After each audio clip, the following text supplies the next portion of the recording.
Bonjour Adrien. Bonjour Cécile, bonjour à tous. C'est le jour des hebdos, direction l'écho de la Presqu'île. Pour commencer, on parle du Life qui fête un anniversaire. Effectivement, le Life qui fête ses 10 ans. Alors ça fait bien sûr la une de l'écho de la Presqu'île qui revient sur son histoire tout simplement. Vous le voyez sur cette une, le Life, qu'est-ce que ça veut dire? Lieu international des formes émergentes. C'est un espace culturel de 2000 m² dans l'alvéole 14 de la base sous-marine à Saint-Nazaire. Alors, dans cette salle, lorsqu'elle a ouvert, on voulait y faire beaucoup de choses, du spectacle, des cirques, du concert, de la danse, avec bien sûr les derniers équipements.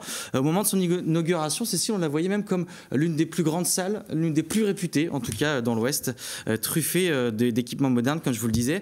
Mais justement, l'écho de la Presqu'île revient peut-être sur le costume trop grand qui a été donné à cette salle, qui n'a pas percé, en tout cas dans le top 10 international des lieux culturels contemporains. La ville explique entre-temps, il y a eu des contraintes financières, notamment pour cette salle, mais qui défend malgré tout un lieu culturel de qualité. Justement, la base sous-marine, on y reviendra bientôt sur Télé Nantes, dans le cadre de La Ville bouge.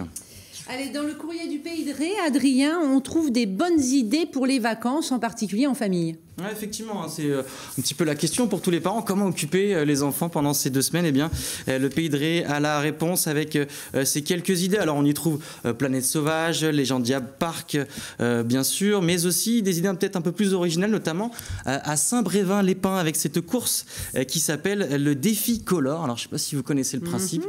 C'est un 5 km. Avec de la peinture partout? Exactement, avec des lanceurs de couleurs. Vous finissez véritablement comme un arc-en-ciel, et ça finit même par un moment très festif au Pointeau, avec un dance floor qui sera installé en partenariat avec Énergie. Et puis pour les moins courageux, ils pourront toujours contempler le spectacle. Et puis dernier bon plan, ce carnaval à Pornic qui aura lieu les 9 et 10 avril, et des milliers de spectateurs qui sont attendus. Un défilé dimanche après-midi, une version nocturne qui sera prévue le lundi soir. Et puis on termine avec l'éclaireur de Châteaubriand. L'éclaireur de Châteaubriand qui lui aussi revient un petit peu sur un agenda un petit peu différent, celui-ci, mais c'est l'agenda des vides-greniers. Alors on y trouve plein de bonnes adresses, mais ce que je voulais vous mettre en avant aujourd'hui, c'est ce distributeur de pommes, le premier du secteur, un distributeur automatique qui a été installé à la Grigonnet, impossible à rater sur la route nationale 171. Il est ouvert 7 jours sur 7 de 6h à 22h par simple paiement de carte bancaire, et ça marche très bien. Les propriétaires